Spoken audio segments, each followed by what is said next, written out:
Hi hello friends, welcome to police fighters YouTube channel. ಯಾವುದೆಲ್ಲ ಹೊಸ ಅಭ್ಯರ್ಥಿಗಳು ವಿಡಿಯೋಸ್ನ ನೋಡ್ತಾ ಇದ್ರೆ ಆದಷ್ಟು ನಮ್ಮ ಚಾನಲ್ಗೆ ಸಬ್ಸ್ಕ್ರೈಬ್ ಮಾಡ್ಕೊಳ್ಳಿ.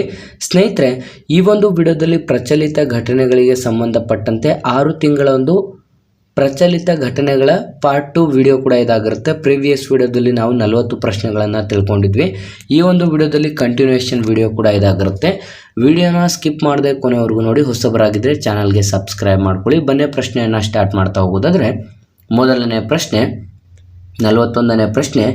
ಈ ಕೆಳಗಿನ ಯಾವ ಒಂದು ಸ್ಥಳದಲ್ಲಿ ಭಾರತದ ಮೊದಲ ಮೈಕ್ರೋ LED ಬೇಸ್ಡ್ ಏರ್ ಟವರನ್ನು ಸ್ಥಾಪಿಸಲಾಯಿತು ಅಂತ ಪ್ರಶ್ನೆ ಆಗಿರುತ್ತೆ. ಸ್ನೇಹಿತರೆ, ಈ ಒಂದು ವಿಡಿಯೋದಲ್ಲಿ ನಾವು ತಿಳಿಸುವಂಥದ್ದು ಕಂಪ್ಲೀಟಾಗಿ 6 ತಿಂಗಳ ಒಂದು ಪ್ರಚಲಿತ ಘಟನೆಗಳ ಒಂದು ವಿಡಿಯೋ ಸೀರೀಸ್ ಕೂಡ ಇದಾಗಿರುತ್ತೆ.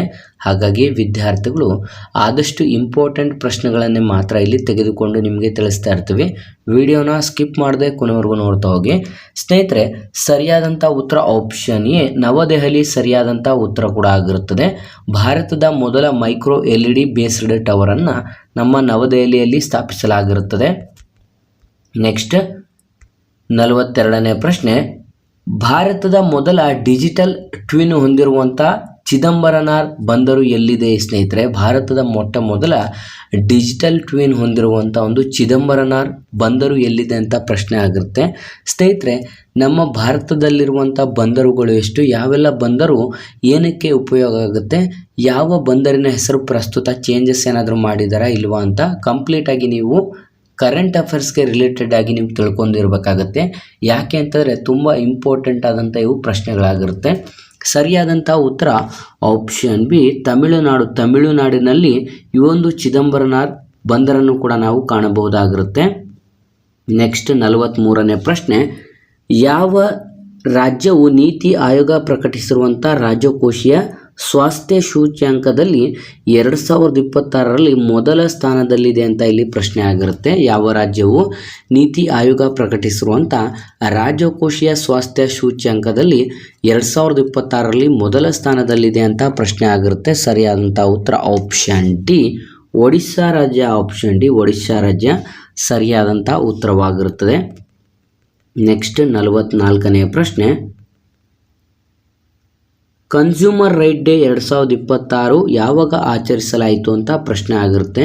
ಸ್ನೇಹಿತರೆ, ಪ್ರತಿಯೊಂದು ವಿಡಿಯೋದಲ್ಲೂ ಕೂಡ ತಿಳಿಸ್ತಾ ಇರ್ತೀನಿ ಯಾವ ದಿನಾಂಕದಂದು ಯಾವ ದಿನಗಳನ್ನು ಆಚರಿಸಲಾಗುತ್ತೆ ಅಂತ. ನೀವು ಕಂಪ್ಲೀಟಾಗಿ ಒಂದು ನೋಟ್ಬುಕ್ಕಲ್ಲಿ ನೋಟ್ ಮಾಡಿ ಇಟ್ಕೊಳ್ಳಿ. ಜನವರಿ ಯಾವುದು, ಫೆಬ್ರವರಿಲಿ ಯಾವುದು, ಈ ರೀತಿ ಕಂಪ್ಲೀಟಾಗಿ ಜನವರಿಯಿಂದ ಡಿಸೆಂಬರ್ವರೆಗೂ ಯಾವೆಲ್ಲ ಒಂದು ಡೇಟ್ಸ್ಗಳು ಬರುತ್ತೆ, ಆ ಒಂದು ಡೇಟ್ಸ್ಗಳಲ್ಲಿ ಯಾವೆಲ್ಲ ಒಂದು ದಿನಗಳು ಬರುತ್ತೆ, ಆ ಒಂದು ಆಚರಣೆ ಮಾಡುವಂಥ ದಿನಗಳ ಥೀಮ್ಗಳೇನು ಕೊಟ್ಟಿರ್ತಾರೆ ಅದನ್ನು ಕೂಡ ನೀವು ಕಂಪ್ಲೀಟಾಗಿ ನೋಡ್ಕೋಬೇಕಾಗಿರುತ್ತೆ. ಸರಿಯಾದಂಥ ಉತ್ತರವನ್ನು ನೋಡೋದಾದರೆ ಆಪ್ಷನ್ ಎ ಸರಿಯಾಗಿರುತ್ತೆ. ಮಾರ್ಚ್ 15 ಸರಿಯಾದಂಥ ಉತ್ತರವಾಗಿರುತ್ತೆ.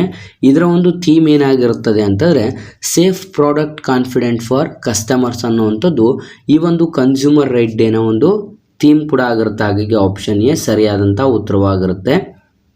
ನೆಕ್ಸ್ಟ್ 45ನೇ ಪ್ರಶ್ನೆ. ಫ್ರೀಡಮ್ ಶೀಲ್ಡ್ ಎಂಬ ಮಿಲಿಟರಿ ಅಭ್ಯಾಸ ಯಾವ 2 ದೇಶಗಳ ನಡುವೆ ನಡೆಯಿತು? ಫ್ರೀಡಮ್ ಶೀಲ್ಡ್ ಎಂಬಂಥ ಮಿಲಿಟರಿ ಅಭ್ಯಾಸ ಯಾವ 2 ದೇಶಗಳ ನಡುವೆ ನಡೆಯಿತು ಅಂತ ಪ್ರಶ್ನೆ ಆಗಿರುತ್ತೆ. ಸರಿಯಾದಂಥ ಉತ್ತರ ಆಪ್ಷನ್ ಬಿ ಅಮೆರಿಕ ಮತ್ತು ದಕ್ಷಿಣ ಕೊರಿಯಾ. ಅಮೆರಿಕ ಮತ್ತು ದಕ್ಷಿಣ ಕೊರಿಯಾ ಸರಿಯಾದಂಥ ಉತ್ತರವಾಗಿರುತ್ತೆ. ಸ್ನೇಹಿತರೆ, ಪ್ರತಿಯೊಂದು ಮಿಲಿಟರಿ ಬೇಸ್ಡ್ ಅಭ್ಯಾಸಗಳು ಕೂಡ ನಡೀತಾ ಇರುತ್ತೆ ಬೇರೆ ಬೇರೆ ದೇಶಗಳದು, ಅದನ್ನು ಕೂಡ ನೀವು ತಿಳ್ಕೊಬೇಕಾಗಿರುತ್ತೆ. ನೆಕ್ಸ್ಟ್ 46ನೇ ಪ್ರಶ್ನೆ. ನಿರ್ಭಯ ನಿಶಾ ಇನಿಷಿಯೇಟಿವ್ ಪ್ರಾರಂಭ ಮಾಡಿದ ರಾಜ್ಯ ಯಾವುದು? ನಿರ್ಭಯ ನಿಶಾ ಇನಿಷಿಯೇಟಿವ್ ಪ್ರಾರಂಭಿಸಿದಂಥ ರಾಜ್ಯ ಯಾವುದು ಅಂತ ಪ್ರಶ್ನೆ ಆಗಿರುತ್ತೆ. ಸರಿಯಾದಂಥ ಉತ್ತರ ಆಪ್ಷನ್ ಬಿ ಕೇರಳ ರಾಜ್ಯ ಸರಿಯಾದಂಥ ಉತ್ತರವಾಗಿರುತ್ತೆ. ಇದು ಏನಕ್ಕೆ ಅಂತಂದರೆ ನಿರ್ಭಯ ನಿಶಾ ಇನಿಷಿಯೇಟಿವ್ ಏನಕ್ಕೆ ಅಂತಂದರೆ ಇದು ಕಂಪ್ಲೀಟಾಗಿ ಮಹಿಳೆಯರ ಒಂದು ಸುರಕ್ಷತೆಗಾಗಿ ಪ್ರಾರಂಭಿಸಿದಂಥ ಒಂದು ನಿರ್ಭಯ ನಿಶಾ ಇನಿಷಿಯೇಟಿವ್ ಅನ್ನು ಕೇರಳ ರಾಜ್ಯ ಪ್ರಾರಂಭಿಸಿರುತ್ತೆ. ಹಾಗಾಗಿ ಆಪ್ಷನ್ ಬಿ ಸರಿಯಾದಂಥ ಉತ್ತರವಾಗಿರುತ್ತೆ. ನೆಕ್ಸ್ಟ್ 47ನೇ ಪ್ರಶ್ನೆ. 60ನೇ ಜ್ಞಾನಪೀಠ ಪ್ರಶಸ್ತಿ ವಿಜೇತರು ಯಾರು? ಸ್ನೇಹಿತರೆ, ಇದು ತುಂಬ ಇಂಪಾರ್ಟೆಂಟ್ ಪ್ರಶ್ನೆ ಆಗಿರುತ್ತೆ. 60ನೇ ಜ್ಞಾನಪೀಠ ಪ್ರಶಸ್ತಿ ವಿಜೇತರು ಯಾರು ಅಂತ ಇಲ್ಲಿ ಪ್ರಶ್ನೆ ಕೂಡ ಆಗಿರುತ್ತೆ. ಸರಿಯಾದಂಥ ಉತ್ತರ ಆಪ್ಷನ್ ಸಿ ಆರ್ ವೈರಮುತ್ತು. ಸ್ನೇಹಿತರೆ, ಆಪ್ಷನ್ ಸಿ ಆರ್ ವೈರಮುತ್ತು ಸರಿಯಾಗಿರುತ್ತೆ. ಇವರಿಗೆ ತಮಿಳು ಭಾಷೆಗೆ ಬಂದಿರುವಂಥ ಈ ಒಂದು ಜ್ಞಾನಪೀಠ ಪ್ರಶಸ್ತಿ ಕೂಡ ಆಗಿರುತ್ತೆ, ತಮಿಳು ಭಾಷೆಗೆ ಬಂದಿರುತ್ತೆ. ಹಾಗಾಗಿ ಆಪ್ಷನ್ ಸಿ ಸರಿಯಾದಂಥ ಉತ್ತರ ಕೂಡ ಆಗಿರುತ್ತದೆ. ನೆಕ್ಸ್ಟ್ 48ನೇ ಪ್ರಶ್ನೆ, colonel C K. Naidu lifetime ಅಚೀವ್ಮೆಂಟ್ನ ಅವಾರ್ಡ್ ವಿಜೇತರು ಯಾರು ಸ್ನೇಹಿತರೆ? ಇದು ಕೂಡ ಇಂಪಾರ್ಟೆಂಟ್ ಪ್ರಶ್ನೆ ಆಗಿರುತ್ತೆ. Colonel C K. Naidu lifetime achievement award ವಿಜೇತರು ಯಾರು ಅಂತ ಇಲ್ಲಿ ಪ್ರಶ್ನೆ ಕೂಡ ಆಗಿರುತ್ತೆ.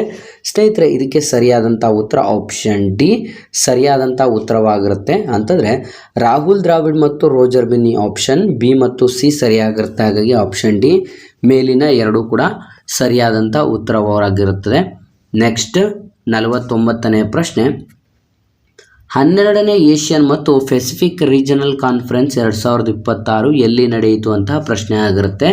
12ನೇ ಒಂದು ಏಷ್ಯನ್ ಪೆಸಿಫಿಕ್ ರೀಜನಲ್ ಕಾನ್ಫರೆನ್ಸ್ 2026 ಎಲ್ಲಿ ನಡೆಯಿತು ಅಂತ ನೋಡೋದಾದರೆ ಸರಿಯಾದಂಥ ಉತ್ತರ ಆಪ್ಷನ್ ಡಿ ನವದೆಹಲಿಯಲ್ಲಿ ಸ್ನೇಹಿತರೆ. ಆಪ್ಷನ್ ಡಿ ನವದೆಹಲಿಯಲ್ಲಿ ನಡೆದಿರುತ್ತದೆ.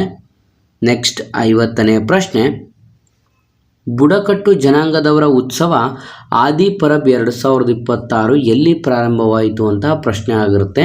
ಸ್ನೇಹಿತರೆ, ಈ ಒಂದು ಬುಡಕಟ್ಟು ಜನಾಂಗದ ಉತ್ಸವ ಆಗಿರುವಂಥ ಆದಿ ಪರಬ್ ಎಂಬುವಂಥದ್ದು 2026ರಲ್ಲಿ ಎಲ್ಲಿ ಪ್ರಾರಂಭವಾಯಿತು ಅಂತ ನಾವಿನ್ನು ನೋಡೋದಾದರೆ ಸರಿಯಾದಂಥ ಉತ್ತರ ಆಪ್ಷನ್ ಎ ಛತ್ತೀಸ್ಗಢದಲ್ಲಿ. ಆಪ್ಷನ್ ಎ ಛತ್ತೀಸ್ಗಢದಲ್ಲಿ ಪ್ರಾರಂಭವಾಗಿರುತ್ತೆ. ಛತ್ತೀಸ್ಗಢದ ನವರಾಯಪುರದಲ್ಲಿ ಈ ಒಂದು ಆದಿ ಪರಬ್ ಎಂಬುವಂಥ ಬುಡಕಟ್ಟು ಜನಾಂಗದ ಉತ್ಸವ ಇದಾಗಿರುತ್ತೆ. ಹಾಗಾಗಿ ಇದು ತುಂಬ ಇಂಪಾರ್ಟೆಂಟ್ ಕೂಡ ಆಗಿರುತ್ತೆ.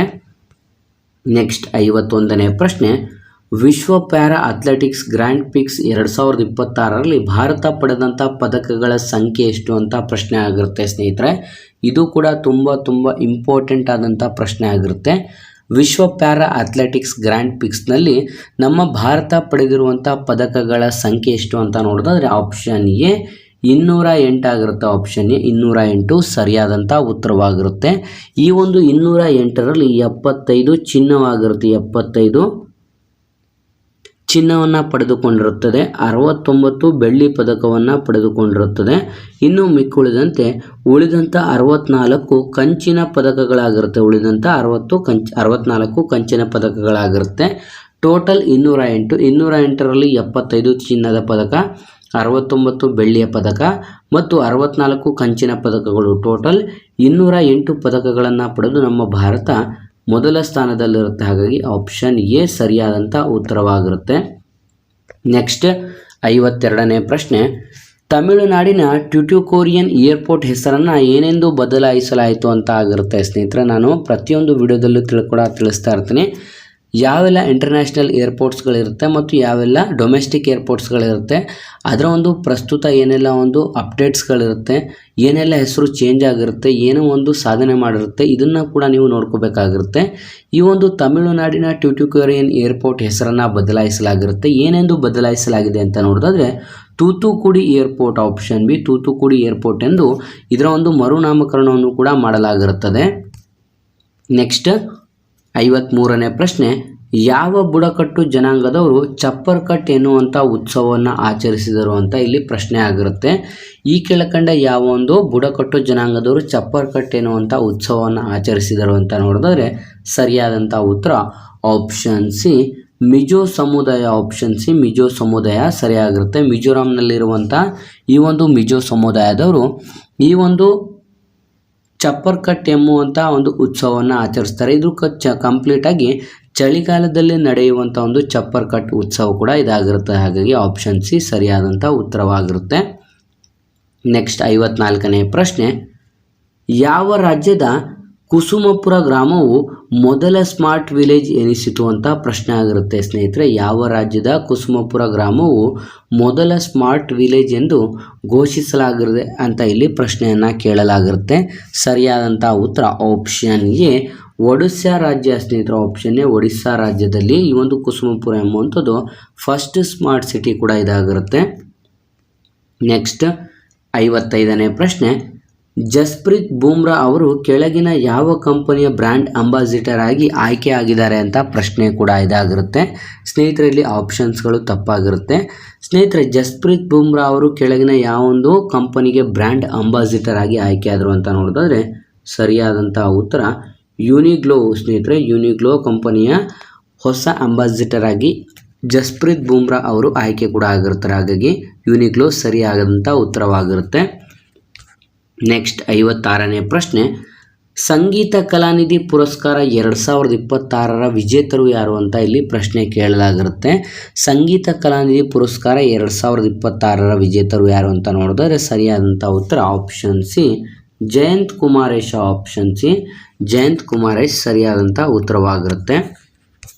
ನೆಕ್ಸ್ಟ್ 57ನೇ ಪ್ರಶ್ನೆ, ಸಿ ಡ್ರ್ಯಾಗನ್ 2026 ಎಲ್ಲಿ ಆಯೋಜಿಸಲಾಗಿತ್ತು? ಸಿ ಡ್ರ್ಯಾಗನ್ ಎನ್ನುವಂಥದ್ದು 2026 ಇದು ಎಲ್ಲಿ ಆಯೋಜಿಸಲಾಗಿತ್ತು ಅಂತ ಪ್ರಶ್ನೆ ಕೇಳಲಾಗಿರುತ್ತೆ. ಸರಿಯಾದಂಥ ಉತ್ತರ ಆಪ್ಷನ್ ಬಿ ಗುವಾಮ. ಆಪ್ಷನ್ ಸಿ ಗುವಾಮದಲ್ಲಿ ಇದನ್ನು ಏರ್ಪಡಿಸಲಾಗಿರುತ್ತೆ. ಈ ಒಂದು ಸಿ ಡ್ರ್ಯಾಗನನ್ನು ಆಯೋಜಿಸಿದಂಥವರು US ಮಿಲಿಟರಿ ಅವರು ಇದನ್ನು ಆಯೋಜಿಸಿರ್ತಾರೆ. ನೆಕ್ಸ್ಟ್ 58ನೇ ಪ್ರಶ್ನೆ, ಕೊಂಪೆಲ್ಲ ವೆಂಕಟರಮಣ ಮೂರ್ತಿಯವರನ್ನು ಕೇಂದ್ರ ಸರ್ಕಾರ ಯಾವ ಸಂಸ್ಥೆಯ ಪೂರ್ಣಕಾಲಿಕ ಸದಸ್ಯರನ್ನಾಗಿ ನಿಯುಕ್ತಿ ಮಾಡಿತು ಅಂತ ಇಲ್ಲಿ ಪ್ರಶ್ನೆ ಕೇಳಲಾಗಿರುತ್ತೆ. ಕೊಂಪೆಲ್ಲ ವೆಂಕಟರಮಣ ಮೂರ್ತಿಯವರನ್ನು ಕೇಂದ್ರ ಸರ್ಕಾರ ಈ ಕೆಳಕಂಡ ಯಾವೊಂದು ಸಂಸ್ಥೆಯ ಪೂರ್ಣಕಾಲಿಕ ಸದಸ್ಯರನ್ನಾಗಿ ನಿಯುಕ್ತಿ ಮಾಡಿದೆ ಅಂತ ನೋಡಿದ್ರೆ ಸರಿಯಾದಂಥ ಉತ್ತರ ಆಪ್ಷನ್ ಬಿ ಸೆಬಿ ಸಂಸ್ಥೆಗೆ ಇವರನ್ನು ಪೂರ್ಣಕಾಲಿಕ ಸದಸ್ಯರನ್ನಾಗಿ ನಿಯುಕ್ತಿ ಮಾಡಲಾಗಿರುತ್ತದೆ. ನೆಕ್ಸ್ಟ್ 59ನೇ ಪ್ರಶ್ನೆ, ದಿವ್ಯಾಂಗ ಶಕ್ತಿ ಯೋಜನೆಯನ್ನು ಪ್ರಾರಂಭಿಸಿದ ರಾಜ್ಯ ಯಾವುದು? ದಿವ್ಯಾಂಗ ಶಕ್ತಿ ಯೋಜನೆಯನ್ನು ಪ್ರಾರಂಭಿಸಿದ ರಾಜ್ಯ ಯಾವುದು ಅಂತ ಇಲ್ಲಿ ಪ್ರಶ್ನೆ ಕೂಡ ಕೇಳಲಾಗಿರುತ್ತೆ. ಸರಿಯಾದಂಥ ಉತ್ತರ option C Andhra Pradesh. Option C Andhra Pradesh ಸರಿಯಾದಂಥ ಉತ್ತರವಾಗಿರುತ್ತೆ. ಈ ಒಂದು ದಿವ್ಯಾಂಗ ಶಕ್ತಿ ಯೋಜನೆ ಏನು ಅಂತಂದರೆ ಇದು ಕಂಪ್ಲೀಟಾಗಿ ಯಾರೆಲ್ಲ ಒಂದು ಹ್ಯಾಂಡಿಕ್ಯಾಪ್ಸ್ ಇರ್ತಾರೆ ಅಂತಹ ಹ್ಯಾಂಡಿಕ್ಯಾಪ್ಸ್ಗಳಿಗೆ ಸರ್ಕಾರಿ ಬಸ್ಗಳಲ್ಲಿ ಉಚಿತವಾಗಿ ಓಡಾಡಲು ಇದೀಗ ದಿವ್ಯಾಂಗ ಶಕ್ತಿ ಯೋಜನೆಯನ್ನು ಆಂಧ್ರ ಪ್ರದೇಶ ರಾಜ್ಯವು ಈಗ ಈ ಒಂದು ಯೋಜನೆ ಕೂಡ ಪ್ರಾರಂಭಿಸಿರುತ್ತೆ. ಹಾಗಾಗಿ ಆಪ್ಷನ್ ಸಿ ಸರಿಯಾಗಿರುತ್ತೆ.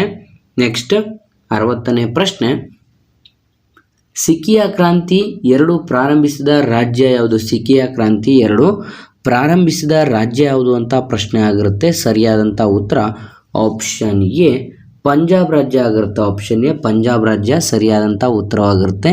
ಈ ಒಂದು ಸಿಖಿಯಾ ಕ್ರಾಂತಿ ಅಂತಂದರೆ ಏನು ಅಂತ ನೋಡಿದ್ರೆ ಇದೊಂದು ಶಿಕ್ಷಣದ ಆಧುನೀಕರಣ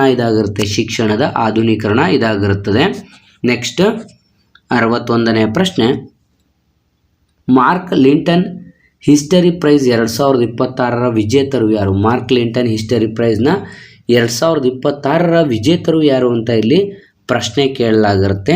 ಸರಿಯಾದಂಥ ಉತ್ತರ ಆಪ್ಷನ್ ಎ ವಿಲಿಯಂ ಡಾರ್ಲಿಮಲ್ಟ್ ಸರಿಯಾದಂಥ ಉತ್ತರವಾಗಿರುತ್ತೆ. ಸ್ನೇಹಿತರೆ ಆಪ್ಷನ್ ಎ ವಿಲಿಯಂ ಡಾರ್ಲಿಮಲ್ಟ್ ಸರಿಯಾದಂಥ ಉತ್ತರ ಕೂಡ ಇದಾಗಿರುತ್ತೆ.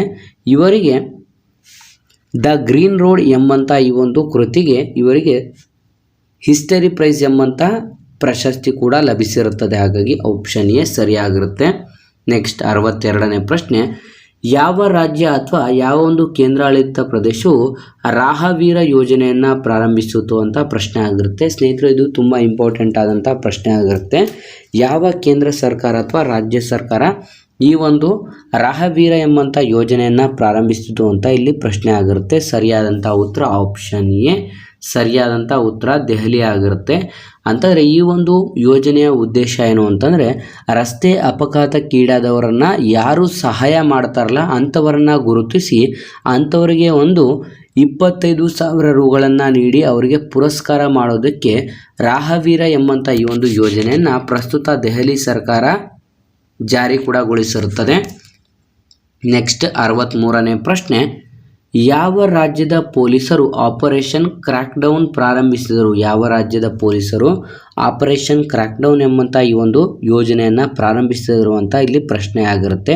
ಸರಿಯಾದಂಥ ಉತ್ತರ option B Telangana. Option B Telangana ಸರಿಯಾದಂಥ ಉತ್ತರವಾಗಿರುತ್ತೆ. ಈ ಒಂದು ಕ್ರ್ಯಾಕ್ಡೌನ್ ಅಂತ ಆಪರೇಷನ್ ಕ್ರ್ಯಾಕ್ಡೌನ್ ಅನ್ನೋ ಒಂದು ಯೋಜನೆ ಏನು ಅಂತಂದರೆ ಯಾರೆಲ್ಲ ಒಂದು ಫೇಕ್ ಅಕೌಂಟ್ಸ್ಗಳನ್ನು ಹೊಂದಿರ್ತಾರೆ, ಯಾರೆಲ್ಲ ಒಂದು ಫೇಕ್ ಅಕೌಂಟ್ಸ್ಗಳನ್ನು ಹೊಂದಿರೋಂಥವ್ರನ್ನ ಅಂತಹ ಒಂದು ಅಕೌಂಟ್ಸ್ಗಳನ್ನು ಐಡೆಂಟಿಫೈ ಮಾಡಿ ಅಂತಹ ಅಕೌಂಟ್ಸ್ಗಳನ್ನು ಡಿಲೀಟ್ ಮಾಡುವಂಥ ಒಂದು ಕೆಲಸವನ್ನು ಈ ಒಂದು ತೆಲಂಗಾಣದ ಪೊಲೀಸರು ಆಪರೇಷನ್ ಕ್ರ್ಯಾಕ್ಡೌನ್ ಎಂಬುವಂಥ ಹೊಸ ಯೋಜನೆ ಕೂಡ ಪ್ರಾರಂಭಿಸಿರುತ್ತಾರೆ. ನೆಕ್ಸ್ಟ್ 64ನೇ ಪ್ರಶ್ನೆ, ಈ ಕೆಳಗಿನ ಯಾವ ಸ್ಟೇಡಿಯಂನಲ್ಲಿ ರವಿಶಾಸ್ತ್ರಿ ಅವರ ಹೆಸರಿನಲ್ಲಿ ಒಂದು ಸ್ಟ್ಯಾಂಡನ್ನು ನಿರ್ಮಿಸಲಾಗುವುದು ಎಂದು ತಿಳಿಸಲಾಗಿದೆ ಸ್ನೇಹಿತರೆ. ಈ ಕೆಳಗಿನ ಯಾವ ಒಂದು ಸ್ಟೇಡಿಯಂನಲ್ಲಿ ರವಿಶಾಸ್ತ್ರಿ ಅವರ ಹೆಸರಿನಲ್ಲಿ ಒಂದು ಸ್ಟೇಡಿಯಂನ್ನು ನಿರ್ಮಿಸಲಾಗುವುದು ಎಂದು ತಿಳಿಸಲಾಗಿದೆ ಅಂತ ನೋಡೋದಾದರೆ ಸರಿಯಾದಂಥ ಉತ್ತರ ಆಪ್ಷನ್ ಎ ವಾಂಖಡೆ ಸ್ಟೇಡಿಯಂ ಸ್ನೇಹಿತರೆ. ಆಪ್ಷನ್ ಎ ವಾಂಖಡೆ ಸ್ಟೇಡಿಯಂ ಸರಿಯಾದಂಥ ಉತ್ತರವಾಗಿರುತ್ತೆ. ಈ ಒಂದು ವಾಂಖಡೆ ಸ್ಟೇಡಿಯಂ ಎಲ್ಲಿ ಬರುತ್ತದೆ ಅಂತಂದರೆ ಮುಂಬೈನಲ್ಲಿ ಬರುತ್ತದೆ ಸ್ನೇಹಿತರೆ. ಪ್ರತಿಯೊಂದು ಯಾವೆಲ್ಲ ಸ್ಟೇಡಿಯಂಗಳು ಯಾವ ಸ್ಟೇಟ್ಸ್ಗಳಲ್ಲಿ ಬರುತ್ತೆ ಅದರ ಹೆಸರೇನಿರುತ್ತೆ ಇವೆಲ್ಲವನ್ನು ಕೂಡ ನೀವು ತಿಳ್ಕೊಬೇಕಾಗಿರುತ್ತೆ. ಕೆಲವೊಬ್ಬರು ಏನು ಮಾಡ್ತಾರೆ ಅಂತಂದರೆ ನನಗೆ ಕ್ರಿಕೆಟ್ ಆಡಲಿಕ್ಕೆ ಬರಲ್ಲ, ಕ್ರಿಕೆಟ್ ನಾನು ನೋಡಲ್ಲ, ಕ್ರಿಕೆಟ್ ಬಗ್ಗೆ ನಾನು ಫೋಕಸ್ ಮಾಡಲ್ಲ ಅನ್ನೋಂಥವ್ರು ಕೂಡ ಈ ಒಂದು ಪ್ರಶ್ನೆಗಳು ಬಂದಂಥ ಸಂದರ್ಭದಲ್ಲಿ ನೀವು ಆನ್ಸರ್ ಮಾಡಲೇಬೇಕಾಗುತ್ತೆ. ನೀವು ಕ್ರಿಕೆಟ್ ನೋಡಲಿ ಬಿಡಲಿ, ಆದರೆ ನಿಮ್ಮ ಎಜುಕೇಷನ್ ಪರ್ಪಸ್ಗೆ ಸಂಬಂಧಪಟ್ಟಂತೆ ಪ್ರಸ್ತುತ ಕರೆಂಟ್ ಅಫೇರ್ಸ್ನ ಮ್ಯಾಗ್ಝಿನ್ಗಳಲ್ಲಿ ಏನೆಲ್ಲ ಒಂದು ಅಪ್ಡೇಟ್ಸ್ಗಳು ಬಂದಿರುತ್ತದೆ, ಪ್ರಸ್ತುತ IPLನ ಆವೃತ್ತಿ ಯಾವುದಾಗಿರುತ್ತೆ, ಯಾರು ವಿನ್ನರು, ಯಾರು ರನ್ನರ್ ಅಪ್ಪು, ಯಾರು ಅತಿ ಹೆಚ್ಚು ರನ್ ಗಳಿಸಿದವರು, ಇವೆಲ್ಲವನ್ನು ಕೂಡ ನೀವು ಗಮನಿಸಬೇಕಾಗತ್ತೆ. ಮತ್ತು ಯಾವ ಸ್ಟೇಡಿಯಂಗಳು ಎಲ್ಲಿ ಬರುತ್ತದೆ ಅಂತಂದನ್ನು ಕೂಡ ನೀವು ಕಂಪ್ಲೀಟಾಗಿ ಗಮನದಲ್ಲಿ ಇಟ್ಟುಕೊಂಡ್ರೆ ನೀವು ಕ್ರಿಕೆಟ್ ನೋಡಲಿಲ್ಲ ಅನ್ನೋಂಥದ್ದು ಆದರೂ ಕೂಡ ನೀವು ಎಕ್ಸಾಮ್ನ ಒಂದು ಪ್ರಿಪರೇಷನ್ ಮಾಡ್ತಾರಂಥವ್ರು ಎಲ್ಲವನ್ನೂ ಕೂಡ ನೀವು ತಿಳ್ಕೊಬೇಕಾಗಿರುತ್ತೆ. ಹಾಗಾಗಿ ಸ್ನೇಹಿತರೆ, ಈ ಒಂದು ವಾಂಖಡೆ ಸ್ಟೇಡಿಯಂ ಮುಂಬೈಯಲ್ಲಿ ಬರುತ್ತೆ. ಈ ಒಂದು ಸ್ಟೇಡಿಯಂನಲ್ಲಿ ರವಿಶಾಸ್ತ್ರಿ ಅವರ ಹೆಸರಿನಲ್ಲಿ ಒಂದು ಸ್ಟ್ಯಾಂಡನ್ನು ನಿರ್ಮಿಸಲಾಗುವುದು ಎಂದು ತಿಳಿಸಲಾಗಿರುತ್ತೆ. ಹಾಗಾಗಿ ಆಪ್ಷನ್ ಎ ಸರಿಯಾಗಿರುತ್ತೆ. ನೆಕ್ಸ್ಟ್ 65ನೇ ಪ್ರಶ್ನೆ, ಯಾವ ರಾಜ್ಯ ಸರ್ಕಾರವು ಮಿಷನ್ ವಸುಂಧರಾ 3.0 ಲಾಂಚ್ ಮಾಡಿತು ಅಂತ ಪ್ರಶ್ನೆ ಆಗಿರುತ್ತೆ. ವಸುಂಧರಾ 3.0 ಲಾಂಚ್ ಮಾಡಿದಂಥ ಸ್ಟೇಟ್ ಯಾವುದು ಅಂತ ನೋಡೋದಾದರೆ ಸರಿಯಾದಂಥ ಉತ್ತರ ಆಪ್ಷನ್ ಡಿ ಅಸ್ಸಾಂ ಸರಿಯಾದಂಥ ಉತ್ತರವಾಗಿರುತ್ತೆ. ಆಪ್ಷನ್ ಡಿ ಅಸ್ಸಾಂ ಸರಿಯಾದಂಥ ಉತ್ತರವಾಗಿರುತ್ತದೆ. ನೆಕ್ಸ್ಟ್ 66ನೇ ಪ್ರಶ್ನೆ, 2025-26ನೇ ಸಾಲಿನ ರಣಜಿ ಟ್ರೋಫಿಯಲ್ಲಿ ಜಮ್ಮು ಕಾಶ್ಮೀರ ಯಾವ ತಂಡವನ್ನು ಸೋಲಿಸಿತು ಅಂತ ಪ್ರಶ್ನೆ ಆಗಿರುತ್ತೆ. ನಾನು ನಿಮಗೆ ಆಗಲೇ ತಿಳಿಸಿದೆ, ಕ್ರಿಕೆಟ್ನ ಬಗ್ಗೆ ನಿಮಗೆ ಚೂರಾದರೂ ನಾಲೆಡ್ಜ್ ಇರಬೇಕಾಗುತ್ತೆ. 2025-26ನೇ ಸಾಲಿನಲ್ಲಿ ನಡೆದಂಥ ರಣಜಿ ಟ್ರೋಫಿಯಲ್ಲಿ ವಿನ್ನರ್ ಆಗಿದ್ದು ಜಮ್ಮು ಕಾಶ್ಮೀರ ಆದರೆ ರನ್ನರ್ ಅಪ್ ತಂಡ ಆಪ್ಷನ್ ಸಿ ನಮ್ಮ ಕರ್ನಾಟಕ ಆಗಿರುತ್ತೆ. ಹಾಗಾಗಿ ಯಾವ ತಂಡವನ್ನು ಸೋಲಿಸಿತು ಅಂತಾರೆ, ನಮ್ಮ ಕರ್ನಾಟಕ ತಂಡವನ್ನು ಸೋಲಿಸಿ ಜಮ್ಮು ಕಾಶ್ಮೀರದವರು ವಿನ್ ಆದರು. ಹಾಗಾಗಿ ವಿನ್ನರ್ ಯಾರು ಅಂದರೆ ಜಮ್ಮು ಕಾಶ್ಮೀರ, ರನ್ನರ್ ಅಪ್ ನಮ್ಮ ಕರ್ನಾಟಕ ಸರಿಯಾದಂಥ ಉತ್ತರ ಕೂಡ ಆಗಿರುತ್ತೆ.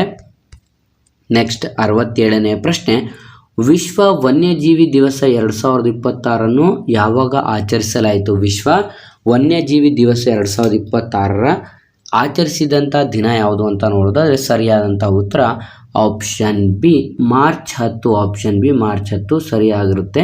ಸ್ನೇಹಿತರೆ, ನೀವು ಜನವರಿಯಿಂದ ಡಿಸೆಂಬರ್ವರೆಗೆ ಯಾವ ದಿನ ಬರುತ್ತೆ, ಆ ಒಂದು ದಿನಗಳ ಥೀಮ್ ಏನು, ಯಾವ ದಿನಾಂಕದಂದು ಏನೆಲ್ಲ ಆಚರಿಸಲಾಗುತ್ತೆ ಅಂತ ಕಂಪ್ಲೀಟಾಗಿ ನೋಟ್ಸ್ ಕೂಡ ಮಾಡ್ಕೊಳ್ಳಿ ಆವಾಗ ನಿಮಗೆ ತುಂಬ ಹೆಲ್ಪ್ಫುಲ್ ಆಗಿರುತ್ತೆ.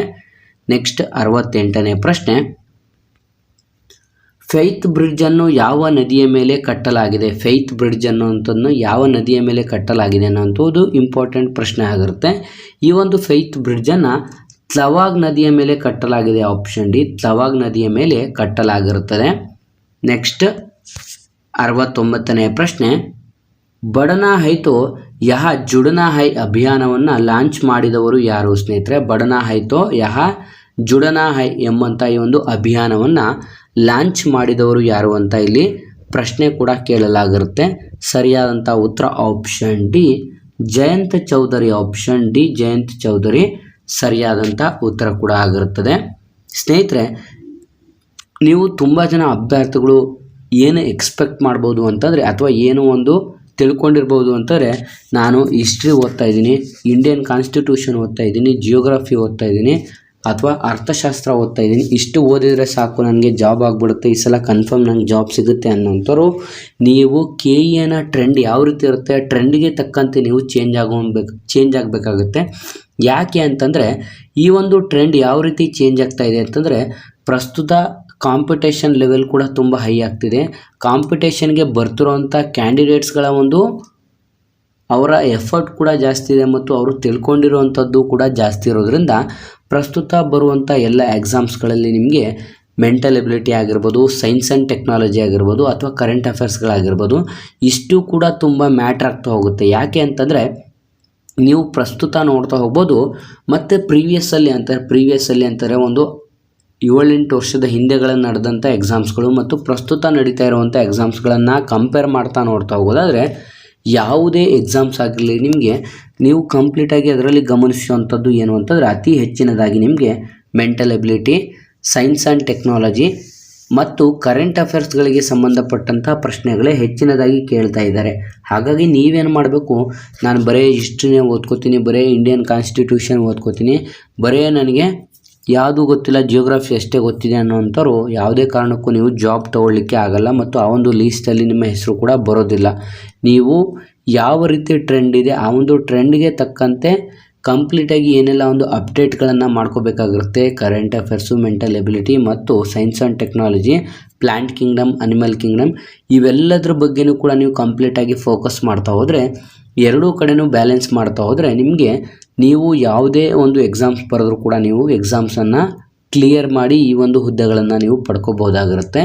ನೀವು ಕೆಲವರು ಇನ್ನೂ ಕೂಡ ಪ್ರೀವಿಯಸ್ಸಿಂದನೂ ಇದುವರೆಗೂ ಓದ್ತಿರೋಂಥವ್ರು ಕೆಲವೊಂದು ತುಂಬ ಜನ ಕ್ಯಾಂಡಿಡೇಟ್ಸ್ಗಳು 8ರಿಂದ 10 ವರ್ಷ ಓದ್ತಾ ಇದ್ದೀನಿ, ನಾನು ಸ್ಕೋರ್ ಮಾಡೋಕ್ಕಾಗ್ತಾಯಿಲ್ಲ. ಬಟ್ ನಾನು ಸ್ಕೋರ್ ಮಾಡಿರೋವಂಥದ್ದು ಎಲ್ಲದೂ ಕೂಡ ಅಂತಂದರೆ ನಾನು ಟಿಕ್ ಮಾಡಿರೋವಂಥ ಎಲ್ಲ ಮಾರ್ಕ್ಸ್ಗಳು ಕೂಡ ನನಗೆ 100/100 ಅಂತಂದರೆ, ಈಗ ನಾನು 60 ಕ್ವಶನ್ಗೆ ಟಿಕ್ ಮಾಡಿದ್ದೀನಿ ಅಂತಂದರೆ 60ಕ್ಕೆ 60 ಸರಿ ಇರುತ್ತೆ ನನಗೆ. ಇನ್ನೂ 40 ಕ್ವಶನ್ಸ್ಗಳಿಗೆ current affairs, mental ability, science and technology ಬಂದಿತ್ತು. ಹಾಗಾಗಿ ನಂದು ಆಗಿಲ್ಲ ಅಂತ ತುಂಬ ಜನ ಹೇಳ್ತಿರ್ತಾರೆ. ಆದರೆ ನೀವು ಯಾವಾಗಲೇ ಆಗಲಿ ಒಂದು ಜಾಬನ್ನು ತೊಗೊಂಡ್ರೆ ಮಾತ್ರ ನಿಮಗೆ ಒಂದು ವ್ಯಾಲ್ಯೂ ಅನ್ನೋಂಥದ್ದು ಇರುತ್ತೆ. ಹಾಗಾಗಿ ಆದಷ್ಟು ಕರೆಂಟ್ ಅಫೇರ್ಸು, ಮೆಂಟಲ್ ಎಬಿಲಿಟಿ ಮತ್ತು ಸೈನ್ಸ್ ಆ್ಯಂಡ್ ಟೆಕ್ನಾಲಜಿ ಕಡೆ ಬಗ್ಗೆ ಫೋಕಸ್ ಮಾಡ್ತಾ ಹೋಗಿ, ಆವಾಗ ನಿಮಗೆ ಜಾಬ್ ಕೂಡ ಸಿಗುತ್ತೆ. ಕಾಂಪಿಟೇಷನ್ ಲೆವೆಲು ಕೂಡ ಅಷ್ಟೇ ಹೈ ಆಗಿರುತ್ತೆ. ಹಾಗಾಗಿ ನೆಕ್ಸ್ಟ್ 70ನೇ ಪ್ರಶ್ನೆ ಕಡೆಗೆ ನೋಡಿದ್ರೆ ಸ್ನೇಹಿತರೆ, ಆದಷ್ಟು ನಾವು ಹೇಳಿರುವಂಥ ಮಾತನ್ನು ನೀವು ಬೇಕಿದ್ರೆ ಯಾವುದಾದ್ರೂ ಒಂದು ಪ್ರೀವಿಯಸ್ ಪೇಪರ್ಗಳನ್ನು ತೆಗೆದು ನೋಡಿದ್ರೂ ಕೂಡ ನಿಮಗೆ ಗೊತ್ತಾಗುತ್ತೆ. 70ನೇ ಪ್ರಶ್ನೆ, ವಿಶ್ವ ಶ್ರವಣ ದಿವಸ 2026 ಯಾವಾಗ ಆಚರಿಸಲಾಯಿತು? ವಿಶ್ವ ಶ್ರವಣ ದಿವಸ ಯಾವಾಗ ಆಚರಿಸಲಾಯಿತು ಅಂತ ನೋಡಿದ್ರೆ ಸರಿಯಾದಂಥ ಉತ್ತರ ಆಪ್ಷನ್ ಡಿ, ಮಾರ್ಚ್ 3ರಂದು. ಆಪ್ಷನ್ ಡಿ, ಮಾರ್ಚ್ 3ರಂದು ವಿಶ್ವ ಶ್ರವಣ ದಿವಸ ಆಗಿರುತ್ತೆ. ನೆಕ್ಸ್ಟ್ 71ನೇ ಪ್ರಶ್ನೆ, ಕೆಳಗಿನ ಯಾವ ಸ್ಥಳದಲ್ಲಿ ಅಗ್ನಿ ವರ್ಷ ಯುದ್ಧಾಭ್ಯಾಸ ಆಯೋಜಿಸಲಾಗಿತ್ತು? ಸ್ನೇಹಿತರೆ, ಈ ಕೆಳಗಿನ ಯಾವ ಒಂದು ಸ್ಥಳದಲ್ಲಿ ಅಗ್ನಿ ವರ್ಷ ಯುದ್ಧಾಭ್ಯಾಸ ಆಯೋಜಿಸಲಾಗಿತ್ತು ಅಂತ ಪ್ರಶ್ನೆ ಕೂಡ ಆಗಿರುತ್ತೆ. ಸರಿಯಾದಂಥ ಉತ್ತರ ಆಪ್ಷನ್ ಎ, ರಾಜಸ್ಥಾನದಲ್ಲಿ. ಆಪ್ಷನ್ ಎ, ರಾಜಸ್ಥಾನದಲ್ಲಿ ಸರಿಯಾದಂಥ ಉತ್ತರವಾಗಿರುತ್ತೆ. ನೆಕ್ಸ್ಟ್ 72ನೇ ಪ್ರಶ್ನೆ, ಬಾಂಗ್ಲಾರ್ ಯುವ ಸಾಥಿ ಯೋಜನೆ ಪ್ರಾರಂಭಿಸಿದ ರಾಜ್ಯ ಯಾವುದು? ಬಾಂಗ್ಲಾರ್ ಯುವ ಸಾಥಿ ಯೋಜನೆ ಪ್ರಾರಂಭಿಸಿದಂಥ ರಾಜ್ಯ ಯಾವುದು ಅಂತ ನೋಡಿದ್ರೆ ಸರಿಯಾದಂಥ ಉತ್ತರ ಆಪ್ಷನ್ ಬಿ, ಪಶ್ಚಿಮ ಬಂಗಾಳ. ಪಶ್ಚಿಮ ಬಂಗಾಳ ರಾಜ್ಯವು ಈ ಒಂದು ಬಾಂಗ್ಲಾರ್ ಯುವ ಸಾಥಿ ಎಂಬಂಥ ಯೋಜನೆ ಕೂಡ ಪ್ರಾರಂಭಿಸಿರುತ್ತದೆ. ನೆಕ್ಸ್ಟ್ 73ನೇ ಪ್ರಶ್ನೆ, ಈ ಕೆಳಗಿನ ಯಾವ ವಿಮಾನ ನಿಲ್ದಾಣಕ್ಕೆ 2025ನೇ ಸಾಲಿನ ಏರ್ಪೋರ್ಟ್ ಸರ್ವಿಸ್ ಕ್ವಾಲಿಟಿ ಅವಾರ್ಡ್ ದೊರೆಯಿತು? ಸ್ನೇಹಿತರೆ, ನಾನು ಆಗಲೇ ನಿಮಗೆ ತಿಳಿಸ್ದೆ, ಯಾವೆಲ್ಲ ಡೊಮೆಸ್ಟಿಕ್ ಆಗಲಿ ಅಥವಾ ಇಂಟರ್ನ್ಯಾಷನಲ್ ಏರ್ಪೋರ್ಟ್ಗಳಾಗಲಿ ಏನು ಸಾಧನೆ ಮಾಡಿರುತ್ತೆ, ಪ್ರಸ್ತುತ ಕರೆಂಟ್ ಅಫೇರ್ಸಲ್ಲಿ ಏನು ಬಂದಿರುತ್ತೆ ಅಂತ ನಾವು ನೋಡ್ತಾ ಹೋಗೋದಾದರೆ 2025ನೇ ಸಾಲಿನಲ್ಲಿ ಈ ಕೆಳಕಂಡ ಯಾವ ಒಂದು ಏರ್ಪೋರ್ಟ್ ಸರ್ವಿಸ್ ಕ್ವಾಲಿಟಿ ಅವಾರ್ಡ್ ದೊರೆಯಿತು ಅಂತ ಪ್ರಶ್ನೆ ಆಗಿರುತ್ತೆ. ಸರಿಯಾದಂಥ ಉತ್ತರ ಆಪ್ಷನ್ ಡಿ, ನಮ್ಮ ಕರ್ನಾಟಕದ ಮಂಗಳೂರಿನ ಅಂತಾರಾಷ್ಟ್ರೀಯ ವಿಮಾನ ನಿಲ್ದಾಣ ಈ ಒಂದು ಪ್ರಶಸ್ತಿಗೆ ಭಾಜನರಾಗಿರುತ್ತಾರೆ. ಹಾಗಾಗಿ ಆಪ್ಷನ್ ಡಿ ಸರಿಯಾದಂಥ ಉತ್ತರವಾಗಿರುತ್ತದೆ. ನೆಕ್ಸ್ಟ್ 74ನೇ ಪ್ರಶ್ನೆ, ಖೇಲೋ ಇಂಡಿಯಾ ವಿನ್ನರ್ ಗೇಮ್ಸ್ 2026 ಪದಕ ಪಟ್ಟಿಯಲ್ಲಿ ಮೊದಲ ಸ್ಥಾನದಲ್ಲಿರುವಂಥ ತಂಡ ಯಾವುದು? ಸ್ನೇಹಿತರೆ, ಖೇಲೋ ಇಂಡಿಯಾ ವಿನ್ನರ್ಸ್ ಗೇಮ್ಸಲ್ಲಿ 2026 ಈ ಒಂದು ಪಟ್ಟಿಯಲ್ಲಿ ಮೊದಲ ಸ್ಥಾನದಲ್ಲಿರುವಂಥ ತಂಡ ನಮ್ಮ ಭಾರತೀಯ ಸೇನೆ ಆಗಿರುತ್ತೆ. ಹಾಗೆ ಆಪ್ಷನ್ ಬಿ ಸರಿಯಾದಂಥ ಉತ್ತರ ಕೂಡ ಆಗಿರುತ್ತೆ. ಸ್ನೇಹಿತರೆ, ನಾನು ಪ್ರತಿಯೊಂದು ವಿಡಿಯೋದಲ್ಲೂ ಕೂಡ ತಿಳಿಸ್ತಾ ಇರ್ತೀನಿ, ನೀವು ಆದಷ್ಟು ಗೇಮ್ಸ್ಗಳ ಬಗ್ಗೆನೂ ಕೂಡ ಫೋಕಸ್ ಮಾಡ್ತಾ ಹೋಗಬೇಕಾಗತ್ತೆ. ಆವಾಗ ನಿಮಗೆ ತುಂಬ ಇಂಪಾರ್ಟೆಂಟಾಗಿ ಗೇಮ್ಸ್ಗಳ ಬಗ್ಗೆನೂ ಕೂಡ ಕೇಳ್ತಾ ಇರ್ತಾರೆ. ನೆಕ್ಸ್ಟ್ 75ನೇ ಪ್ರಶ್ನೆ, ದೆಹಲಿ ಓಪನ್ 2026 ಪುರುಷ ಸಿಂಗಲ್ಸ್ನ ವಿಜೇತರು ಯಾರು? ದೆಹಲಿ ಓಪನ್ಸ್ನ ಈ ಒಂದು ಪುರುಷರ ಸಿಂಗಲ್ಸ್ನ ವಿಜೇತರು ಯಾರು ಅಂತ ಪ್ರಶ್ನೆ ಆಗಿರುತ್ತೆ. ಸರಿಯಾದಂಥ ಉತ್ತರ ಆಪ್ಷನ್ ಬಿ, ಸ್ಟೀಫನ್ ಸಕಲರಿಡೇಸ್. ಸ್ನೇಹಿತರೆ, ಆಪ್ಷನ್ ಬಿ ಸ್ಟೀಫನ್ ಸಕಲರಿಡೇಸ್ ಸರಿಯಾದಂಥ ಉತ್ತರ ಕೂಡ ಆಗಿರುತ್ತೆ.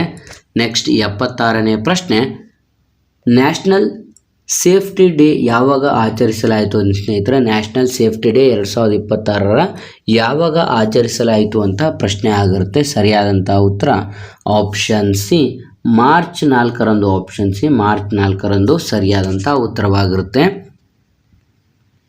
ನೆಕ್ಸ್ಟ್ 77ನೇ ಪ್ರಶ್ನೆ, ಗ್ಲೋಬಲ್ ರೆಸಿಡೆನ್ಸ್ ಇಂಡೆಕ್ಸ್ 2026ರಲ್ಲಿ ಮೊದಲ ಸ್ಥಾನದಲ್ಲಿರುವಂಥ ದೇಶ ಸ್ನೇಹಿತರೆ. ಗ್ಲೋಬಲ್ ರೆಸಿಡೆನ್ಸ್ ಇಂಡೆಕ್ಸ್ 2026ರಲ್ಲಿ ಮೊದಲ ಸ್ಥಾನದಲ್ಲಿರುವಂಥ ದೇಶ ಯಾವುದು ಅಂತ ನೋಡಿದ್ರೆ ಸರಿಯಾದಂಥ ಉತ್ತರ ಆಪ್ಷನ್ ಡಿ ಗ್ರೀಸ್ ದೇಶ. ಆಪ್ಷನ್ ಡಿ ಗ್ರೀಸ್ ದೇಶ ಮೊದಲ ಸ್ಥಾನವನ್ನು ಪಡೆದುಕೊಂಡಿರುತ್ತದೆ. 78ನೇ ಪ್ರಶ್ನೆ, ಹನುಮಾನ್ ಯೋಜನೆಯನ್ನು ಯಾವ ಉದ್ದೇಶದಿಂದ ಮಾಡಲಾಯಿತು? ಹನುಮಾನ್ ಯೋಜನೆಯನ್ನು ಯಾವ ಒಂದು ಉದ್ದೇಶದಿಂದ ಮಾಡಲಾಯಿತು ಅಂತ ಇಲ್ಲಿ ಪ್ರಶ್ನೆ ಕೇಳಲಾಗಿರುತ್ತೆ. ಸರಿಯಾದಂಥ ಉತ್ತರ ಆಪ್ಷನ್ ಬಿ ಮಾನವ ವನ್ಯಮೃಗ ಸಂಘರ್ಷ. ಆಪ್ಷನ್ ಬಿ ಮಾನವ ವನ್ಯಮೃಗ ಸಂಘರ್ಷ ಈ ಒಂದು ಯೋಜನೆಯಿಂದ ಪ್ರಾರಂಭಿಸಲಾಗಿರುತ್ತೆ. ಇದನ್ನು ಪ್ರಾರಂಭಿಸಿದಂಥ ರಾಜ್ಯ ಯಾವುದು ಅಂತಂದರೆ ಆಂಧ್ರ ಪ್ರದೇಶ ಸರಿಯಾದಂಥ ಉತ್ತರವಾಗಿರುತ್ತದೆ. ನೆಕ್ಸ್ಟ್ 79ನೇ ಪ್ರಶ್ನೆ, ಇಂಡಿಯನ್ ಬೈಸನ್ ಫೆಸ್ಟ್ 2026 ಎಲ್ಲಿ ಆಯೋಜಿಸಲಾಗಿತ್ತು ಸ್ನೇಹಿತರೆ? ಇಂಡಿಯನ್ ಬೈಸನ್ ಫೆಸ್ಟ್ ಎಂಬುವಂಥದ್ದು 2026ರಲ್ಲಿ ಎಲ್ಲಿ ಆಯೋಜಿಸಲಾಗಿತ್ತು ಅಂತ ಇಲ್ಲಿ ಪ್ರಶ್ನೆ ಕೂಡ ಕೇಳಲಾಗಿರುತ್ತೆ. ಸರಿಯಾದಂಥ ಉತ್ತರ option B Debrigarh wildlife sanctuary ಸ್ನೇಹಿತರೆ. ದೇಬ್ರಿಗಢ ವೈಲ್ಡ್ ಲೈಫ್ ಸೆಂಚುರಿಯಲ್ಲಿ ಆಪ್ಷನ್ ಬಿ ಸರಿಯಾದಂಥ ಉತ್ತರವಾಗಿರುತ್ತೆ. ನೆಕ್ಸ್ಟ್ 80ನೇ ಪ್ರಶ್ನೆ ಕಡೆಗೆ ಬರೋದಾದರೆ, ಯಾವ ರಾಜ್ಯದಲ್ಲಿ ದಿವ್ಯಾಂಗ ಸಹಾಯಕ ಪೋರ್ಟಲ್ ಲಾಂಚ್ ಮಾಡಲಾಯಿತು ಸ್ನೇಹಿತರೆ? ಯಾವ ರಾಜ್ಯದಲ್ಲಿ ದಿವ್ಯಾಂಗ ಸಹಾಯಕ ಪೋರ್ಟಲನ್ನು ಲಾಂಚ್ ಮಾಡಲಾಯಿತು ಅಂತ ಸರಿಯಾದಂಥ ಉತ್ತರವನ್ನು ಆದಷ್ಟು ವಿಡಿಯೋ ನೋಡ್ತಿರೋಂಥ ಎಲ್ಲ ಸ್ಪರ್ಧಾ ಅಭ್ಯರ್ಥಿಗಳು ಕಮೆಂಟ್ ಮಾಡಿ ತಿಳಿಸಿ. ಸ್ನೇಹಿತರೆ, ನಾವು ಯಾಕೆ ನಿಮಗೆ ಕಮೆಂಟ್ ಮಾಡಲಿಕ್ಕೆ ಹೇಳ್ತೀವಿ ಅಂತಂದರೆ, ಆ ಒಂದು ಪ್ರಶ್ನೆಗಳನ್ನು ನೀವು ಸರ್ಚ್ ಮಾಡುವಂಥ ಸಂದರ್ಭದಲ್ಲಿ ನಿಮಗೆ ಆ ಒಂದು ಪ್ರಶ್ನೆಗಳು ಕಂಪ್ಲೀಟಾಗಿ ನಿಮ್ಮ ಒಂದು ಮೈಂಡಲ್ಲಿ ಉಳಿಲಿ, ನಿಮಗೆ ಜ್ಞಾಪನ ಉಳಿದು ಆ ಒಂದು ಪ್ರಶ್ನೆಗಳು ಬಂದಂಥ ಸಂದರ್ಭದಲ್ಲಿ ನೀವು ಸರಿಯಾದಂಥ ಉತ್ತರಗಳನ್ನು ಕೂಡ ಹಾಕ್ಬೋದಾಗಿರುತ್ತೆ. ಹಾಗಾಗಿ ಯಾವುದೆಲ್ಲ ಅಭ್ಯರ್ಥಿಗಳು ವಿಡಿಯೋಸ್ನ ನೋಡ್ತಾ ಇದ್ರೆ ಸ್ನೇಹಿತರೆ, 6 ತಿಂಗಳ ಒಂದು PDF ಕಂಪ್ಲೀಟಾಗಿ ನೆಕ್ಸ್ಟ್ ಮುಂದಿನ ದಿನಗಳಲ್ಲಿ ನಾವು ಅಪ್ಲೋಡ್ ಕೂಡ ಮಾಡ್ತೀವಿ. ಆ ಒಂದು PDF ಬೇಕಿರೋಂಥವ್ರು ಕೂಡ ಪಡ್ಕೋಬೋದಾಗಿರುತ್ತೆ. ಸ್ನೇಹಿತರೆ, 6 ತಿಂಗಳ ಒಂದು ಕರೆಂಟ್ ಅಫೇರ್ಸ್ನ ಕಂಪ್ಲೀಟ್ ಆದಂಥ ವಿಡಿಯೋ ಸೀರೀಸ್ ಇನ್ನೂ ಕೂಡ ಮುಂದುವರಿಯುತ್ತದೆ. ಇದು ಪಾರ್ಟ್ 2 ವಿಡಿಯೋ ಕೂಡ ಇದಾಗಿರುತ್ತೆ. ನೆಕ್ಸ್ಟ್ ವಿಡಿಯೋದಲ್ಲಿ ಕಂಟಿನ್ಯೂ ಕ್ವಶನ್ಸ್ಗಳನ್ನು ಹಾಕ್ತಿರ್ತೀವಿ. ಹಾಗಾಗಿ ಹೊಸಬ್ರು ಯಾರೆಲ್ಲ ವಿಡಿಯೋಸ್ನ ನೋಡ್ತಾ ಇದ್ರೆ ಆದಷ್ಟು ನೀವು ಪ್ರತಿಯೊಂದು ಎಕ್ಸಾಮ್ಸ್ಗಳಿಗೆ ಸಂಬಂಧಪಟ್ಟಂತೆ ಏನೇ ಒಂದು ಟಾಪಿಕ್ಸ್ಗಳಿಗೂ ಬೇಕಂತಂದರೂ ಕೂಡ ಯಾವ ಟಾಪಿಕ್ಸ್ಗಳ ಬಗ್ಗೆ ನಿಮಗೆ ಪ್ರಶ್ನೆಗಳು ಬೇಕಿರುತ್ತೆ ಕಮೆಂಟ್ ಮಾಡಿ ತಿಳಿಸಿ. ಆ ಒಂದು ಟಾಪಿಕ್ಸ್ನ ಪ್ರಶ್ನೆಗಳನ್ನು ಅಪ್ಲೋಡ್ ಮಾಡ್ತೀವಿ. ನಮ್ಮ ಇವತ್ತಿನ ಈ ಒಂದು ಕರೆಂಟ್ ಅಫೇರ್ಸ್ನ ವಿಡಿಯೋ ನಿಮಗೆ ತುಂಬ ಹೆಲ್ಪ್ಫುಲ್ ಆಗಿದೆ ಅಂತ ತಿಳ್ಕೊತ ಆದಷ್ಟು ಹೊಸಬ್ರು ಚಾನಲ್ಗೆ ಸಬ್ಸ್ಕ್ರೈಬ್ ಮಾಡ್ಕೊಳ್ಳಿ. ಈ ಒಂದು ಮಾಹಿತಿಯನ್ನು ಲೈಕ್ ಮಾಡಿ ಮತ್ತು ನಿಮ್ಮ ಎಲ್ಲ ಸ್ನೇಹಿತರ ಗ್ರೂಪ್ಗಳೊಂದಿಗೆ ವಿಡಿಯೋನ ಶೇರ್ ಮಾಡಿ ಮತ್ತು ಹೆಚ್ಚಿನ ಕಲಿಕೆಗಾಗಿ ಹಿಂದೆ ನಮ್ಮ ಚಾನಲ್ಗೆ ಸಬ್ಸ್ಕ್ರೈಬ್ ಮಾಡ್ಕೊಳ್ಳಿ ಅಂತ ತಿಳಿಸ್ತಾ ಇದ್ದೀವಿ ಸ್ನೇಹಿತರೆ.